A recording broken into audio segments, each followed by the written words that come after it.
Earlier this morning, following a 4-month complex and intensive investigation, the Joint Counter-Terrorism Team, involving the Australian Federal Police and the New South Wales Police Force, executed 7 search warrants and arrested 2 men, a 39-year-old man from St Helens Park and a 23-year-old Lidcombe man, in relation to offences under the Crimes, Foreign Incursions and Recruitment Act.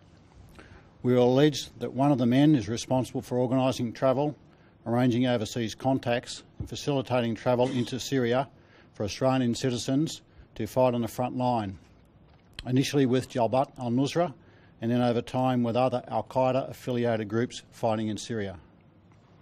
Police have alleged that 6 people were facilitated into Syria and 1 was prevented by Australian authorities from leaving the country.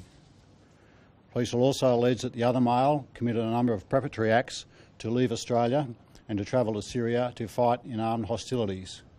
Australian authorities prevented this male from leaving the country. I'd like to reassure the Australian community that this is not about planning of a terrorist attack here in Australia. Jabhat al-Nusra has been prescribed by the Australian government as a terrorist organisation.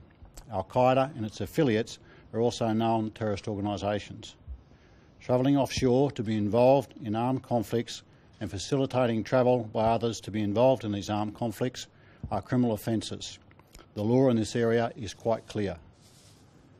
Police will continue to ensure that we target the criminal activities of people travelling into Syria in facilitating travel by others for the purpose of engaging in armed conflict.